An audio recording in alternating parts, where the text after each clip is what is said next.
This is Nelson Olmsted. Sleep no more.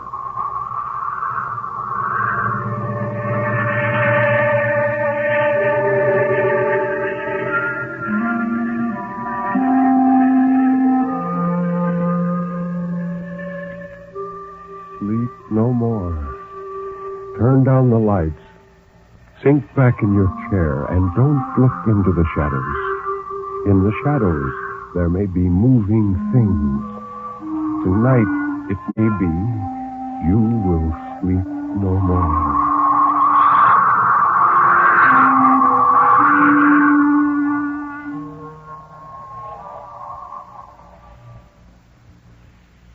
Good evening. This is Ben Grauer introducing tonight's Tale of Terror, told by Nelson Olmsted on the National Broadcasting Company's presentation of Sleep No More. The story of terror can be as simple as a sheeted ghost rattling chains. It can be a complex and hidden world of horror, lurking in such unholy dimensions as only the dead and the moonstruck can glimpse. Or it can be those terrible, fathomless shadows which lie buried deep in the primitive mind of civilized man.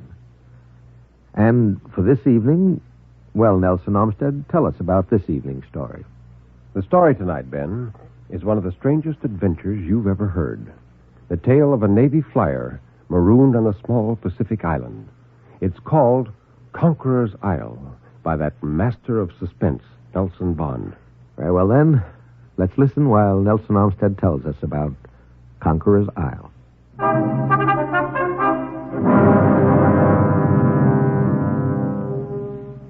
As soon as Lieutenant Commander Gorham entered his room, Brady began to pour out his story. He spoke with tense, white-knuckled ferocity, his eyes intent on those of the older man. He said, You've got to believe me, sir. It sounds utterly impossible, I know. It sounds crazy. That's why I'm here. But it's the truth, and you've got to believe it. You've got to, sir. Lieutenant Commander Gorham sat down and said quietly, At ease, Lieutenant. I'm here to consult with you as a physician, not order your cure as a superior officer. Now, suppose we ignore the braid while you tell me about it. Joe Brady smiled. It was his first smile in weeks, and his face could not quite accomplish it. His lips twisted jerkily, but his eyes remained blank windows into torment. And he said, Thank you, Doctor. Where would you like me to begin? Gorham shuffled the pages of the lieutenant's case history and said, Well, now let's see. It says here that you are Lieutenant J.G. Joseph Travers Brady, Navy flyer, and you were assigned to the USS Stinger, an aircraft carrier. Is that right? Yes, sir. Well, it's your story, Brady. You know what you want me to believe. The trouble began, I understand, in your last bombing mission. That's right, sir. Or rather, that's when my troubles began. Well, the thing's been going on for longer than that, much longer. And someone's got to do something, Doctor. Time is racing by with every passing day. They grow stronger. I've got to make people understand. Yes, Lieutenant. But suppose you start at the beginning. Now, what about that unfortunate last flight? His calm, matter-of-fact tone had a soothing effect on the younger man. Brady's voice lost its high note of hysteria, and he settled back in his chair, covering his eyes for a few moments, as if to think about this terrible story he had to tell.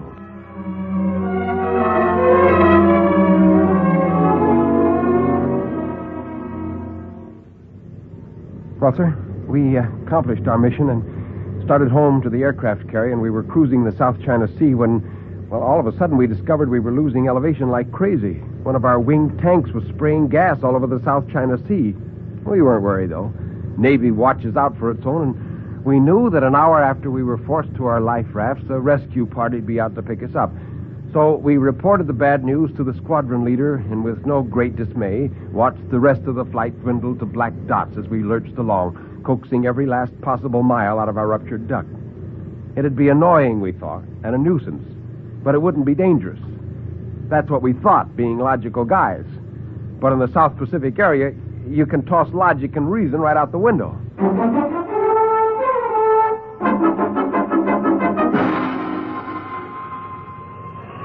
About 10 minutes after the rest of the flight had disappeared, a shrieking 100-mile gale picked us up and whirled us like a button on a hen-coop door.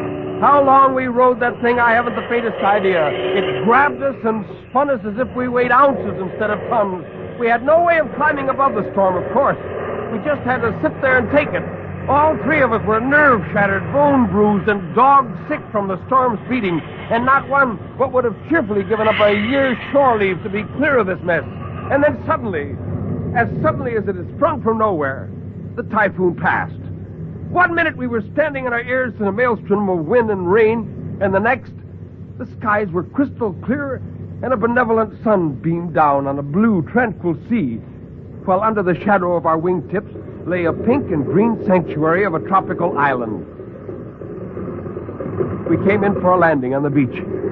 I wish I could tell you what island and where it was, but we'd been twisted and battered and bounced around so badly and for so long that none of us had any idea where we were. We might have been 1 mile or 50 or 500 from where the typhoon struck us. But wherever it is, we've got to find that island again. We've got to, because it's their island. Unless we find it and destroy them... well, I'm sorry, Doctor, but I feel so deeply about this thing. Well, anyway, we reached the island, which, as far as I can tell, is uncharted.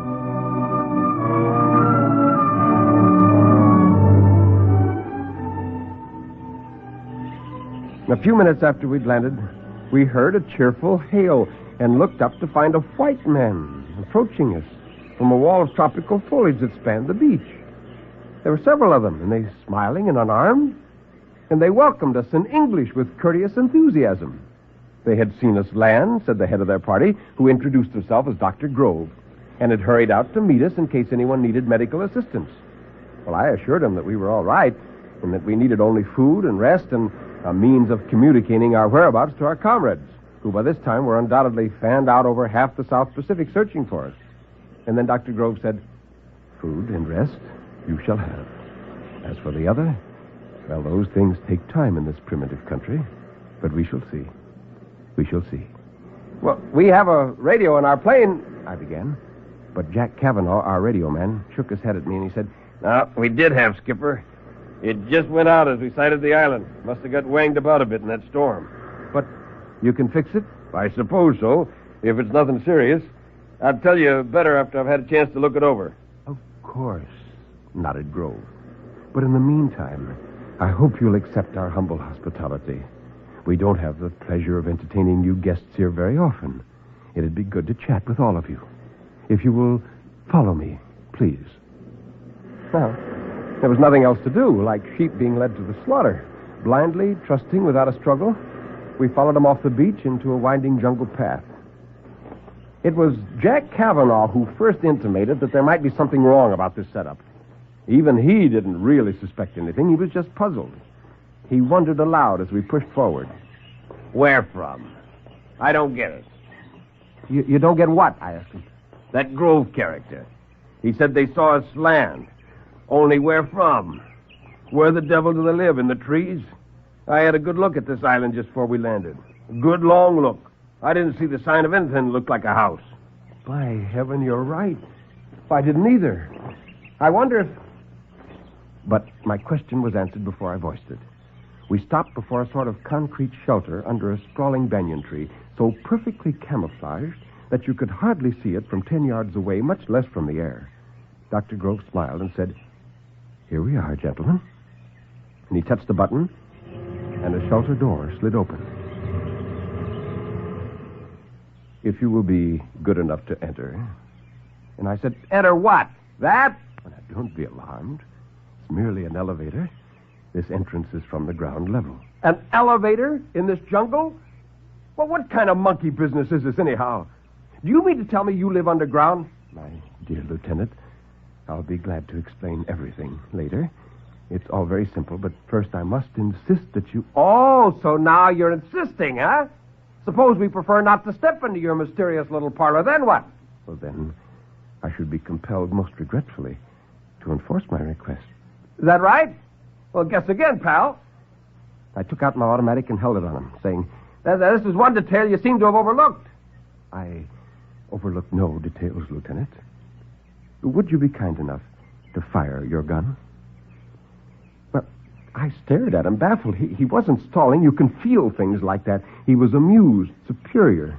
And Jack said, "Watch yourself, Skipper. It's a trick. He wants you to shoot. The sound will bring help."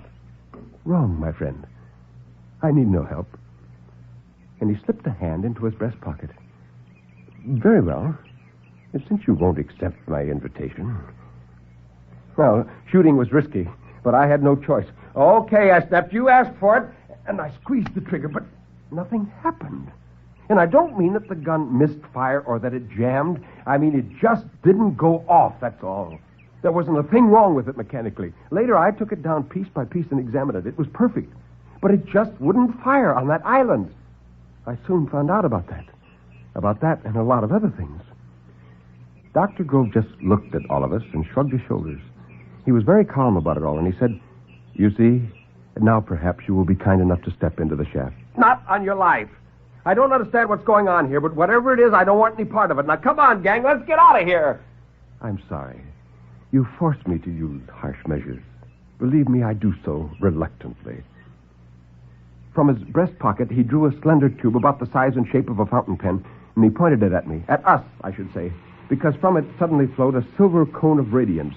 I started to rush him, but I couldn't move as that curious silvery radiance engulfed me. It wasn't a gas. It was odorless and tasteless. It didn't burn or sting or cause pain in any way. It just sort of hummed.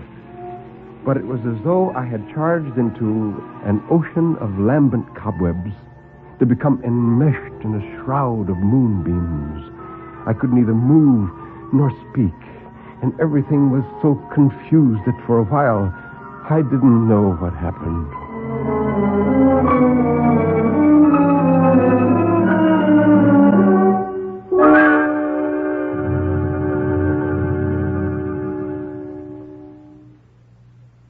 It must have been just a short time later that I felt hands lifting, carrying me. They felt, well, how can I explain it? They felt far away. I could see, but only straight ahead of me. I couldn't move my eyes. And then I sensed, rather than felt, the motion of our swift descent. Dr. Grove leaned over me, thrusting himself into my line of vision, and he said, "I'm sorry, Lieutenant. I sincerely regret having had to inconvenience you. But you see, firearms won't work on this island. No explosions of any kind are permitted, unless by special arrangement. We have means of hampering your primitive mechanical devices. That's why your gun didn't fire, and why your radio will not operate." I was filled with 1,000 questions, but I couldn't ask them. Then the sensation of movement stopped. I heard the elevator door slide open, and our captors lifted us again, and I saw the metal ceilings of long, well-lighted corridors and heard voices proclaiming the presence of many more persons in these subterranean vaults. And then our journey continued through a maze of clean, gleaming metal corridors until finally I was carried through a doorway and placed tenderly on a cot. A light covering was thrown over me. Its pleasant warmth made me realize how weary I was. I couldn't close my eyes, but the lights were dimmed slowly, and at last, in utter darkness, I forgot my troubles in sleep.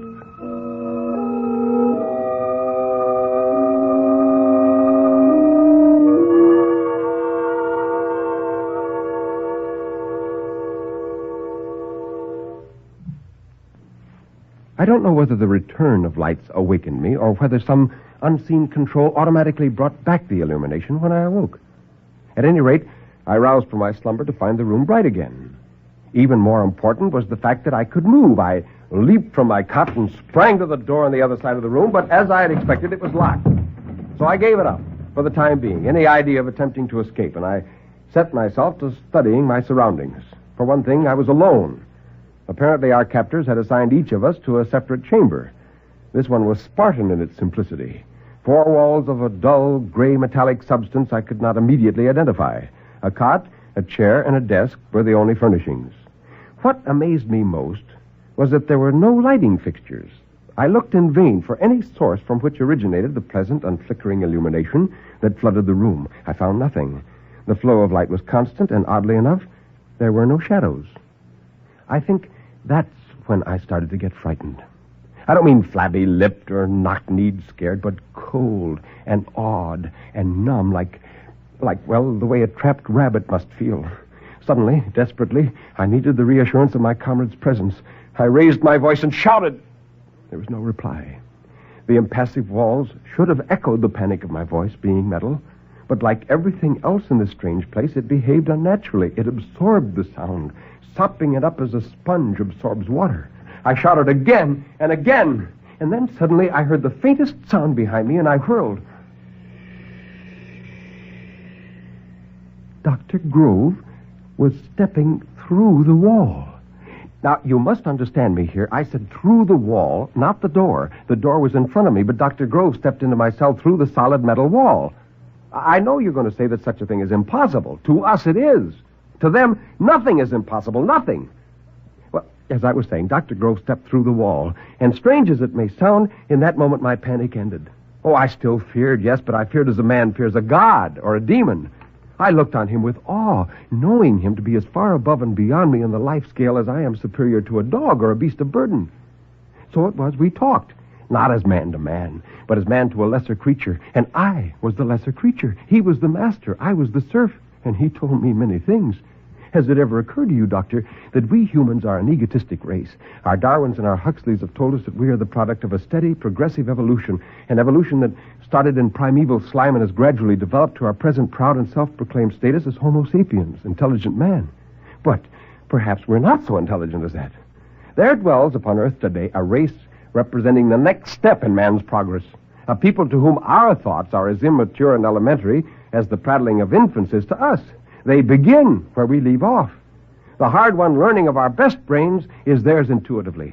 They sense what we must study, and what they must study, we can't even begin to grasp. They are the new lords of creation, not Homo sapiens, Homo superior. Now, how they came to be, that's one thing even they don't know. There's a force called mutation, which you, as a doctor, must understand better than I. By mutation, a white rose appears among the red, and the white rose breeds true from that time on. The new men are mutants. They, or the first of them, were born of normal parents, but from the cradle they sensed that they were different. Having a telepathic instinct, they were able to discern their brothers in a crowd or even over long distances, and they banded together. Long ago, how long, Dr. Grove didn't tell me, the new men decided they must isolate themselves from us. It was a logical decision. They had no more in common with us than we have with our pets, our dogs and cats. So they sought this secluded island in the Pacific far from lesser man civilization, and they went underground to escape detection. And there they live and study and learn and wait with infinite patience for the day when they must emerge and take over the world which is theirs by inheritance, even as Homo sapiens took it over from his beetle-browed forebear, the ape man. Oh, Dr. Grove explained it this way. He said, you see, we are few in number, but we increase with each passing year. Some are born here, others come from four corners of the earth, and soon we will be many enough and strong enough to accept the responsibility of government of all the earth. You mean destroy man and claim the entire world for yourselves? Oh, well, how little you understand us, you humans. Do you destroy the animals of the field just because they're not your intellectual peers? Our obligation is to keep and protect you, to act as your friendly guardians in a world that will be strange to you and frightening. Yes, frightening. I saw the dread and horror in your eyes when I walked in. You didn't understand how I passed through a wall that to you seemed solid, and not understanding, you feared. Yet, there is nothing supernatural or fearful about what I did, about what any of us can do at will. There is no such thing as a solid in a universe wherein all things, size and dimension and substance, are but relative. We know there is room, and to spare, for the molecules comprising our bodies to pass unhindered through the molecules comprising these walls. We simply make a necessary mental adjustment and walk where we will. It's an ability as basic, as fundamental to us as breathing is to a person like you. Well, then, what is your plan for man? Well, your question should be, what is nature's plan for man? And I believe the question answers itself. The answer lies in history. What became of nature's earlier experiments, the giant reptiles, the anthropoids, the men who dwelt in caves and trees? Well, they died out. Civilization passed them by. They fell before the onrush of higher life forms. Even so. Even so. But you have our pledge that we will be kind. So you see, that was the essence of the matter. These new men are intelligent, 1,000-fold more intelligent than we. And being that great step farther along the path to perfection, they are born with the instinct to gentleness. That's why they're weapons, anesthetize, but don't harm. They cannot kill. Oh, I could go on for hours relating what I heard and saw during the 3 weeks I was prisoner in the subterranean refuge of this new man. I'll tell you only a few things, because you, like the others, must think that I'm mad. But there are some things you should know. Those metal cells hold more than 200 humans like you and me, men and women who have stumbled by accident upon the hideaway island and have been restrained there lest they go back and tell the world of the conquest to come. Oh, I could quote names that would amaze you. A famous author and traveler whose ship disappeared some years ago in the Pacific. Yes, a big game hunter supposedly killed. An aviatrix for whom a dozen fleets sought in vain. They are there. Oh, I could tell you something else that would make the small hairs creep in the back of your neck, if you dared let yourself believe it. They are here among us, already, the new men. As their hour of ascendancy approaches, they are paving the way for their bloodless conquest. Some of them have left the island and have taken their places in our world. You can see the master plan. A handful of them settle in key spots. Here, a politician. There, an industrial magnate. They're an author whose every word is gospel to his readers. Now, what chance has a race of underlings to combat them when they strike? And they will strike. And soon. And when they do, that will be our end as rulers of the earth. For they can't fail in anything they try. Now, we as a people are strong, but they are omnipotent. Now, that's why you've got to make yourself believe me, no matter how crazy this sounds. You've got to, Doctor. From the broader point of view, perhaps it's better they should inherit the earth, but I'm human. I don't want to fall before a higher culture, no matter how superior. I want to live. And if we want to live, they must die. Their island must be destroyed, utterly and completely. An atomic bomb could do it. Now, well, after what I've told you, I know you're wondering how I escaped from their island without outside help. Well, I was able to escape because I took advantage of their one weakness. They cannot willfully cause any creature pain. Knowing this, I begged Grove to take me to the surface so I could get some things from the plane. Some personal things, I told him. Pictures of my loved ones that I'd hidden in a secret compartment. And he agreed. We'd been on friendly terms for some weeks, and he suspected no treachery. That is a human trait. They cannot conceive of guile or deceit. He was careless, and I was desperate. He turned to look when I cried out and pointed to something behind him. He never knew what hit him. I don't know whether my rock killed him or not. I hope not. Well, the plane, of course, was useless, but there were self-inflating life rafts, and the water was only yards away, and I paddled from that devil's shore with the strength of a madman. Now, you know the rest. How my food and water ran out. How they found me raving in delirious days or maybe weeks later. Sun-blistered and more than half dead.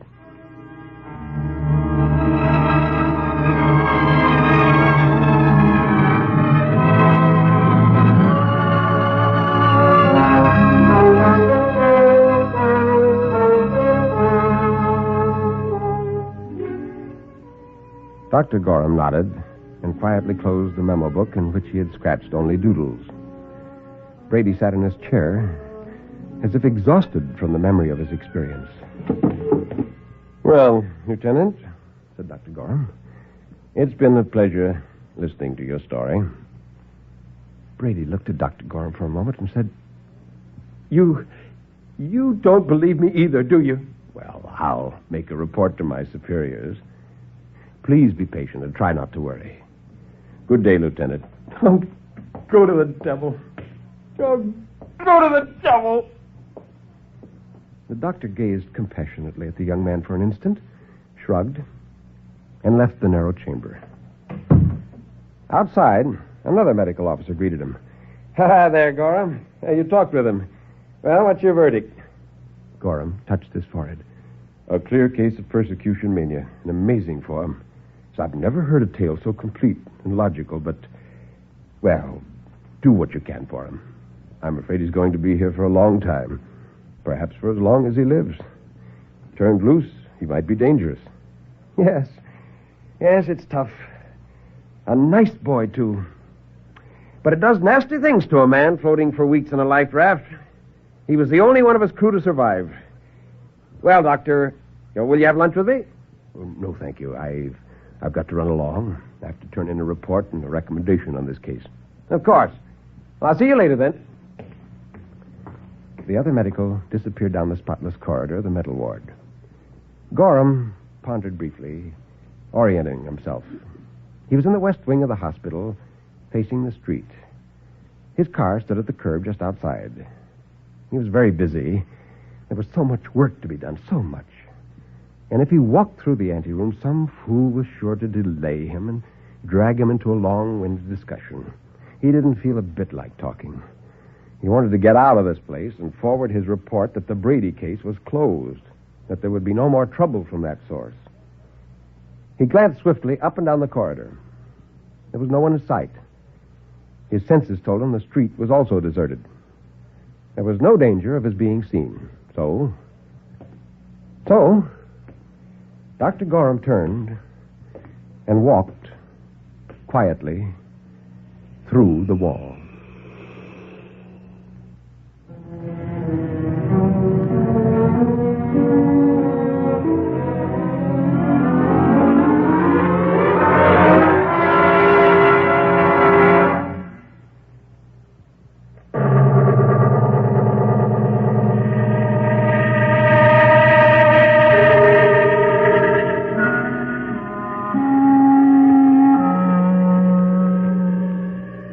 You can turn up the lights now.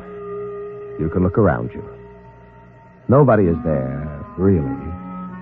Everything is all right, isn't it?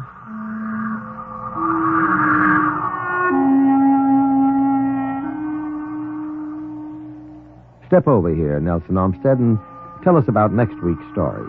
Well, next week, Ben, we have two stories. One is a classic tale of terror by W.F. Harvey called August Heat. The other is a fantasy by Nelson S. Bond with the strange title, Mr. Mergenthorker's Lovelies.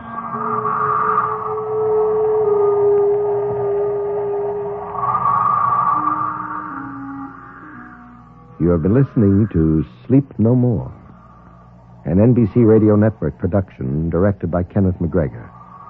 Mr. Olmsted's albums are recorded exclusively for Vanguard Records. Until next week, when Nelson Olmsted will again be here in person, this is Ben Grauer bidding you good night.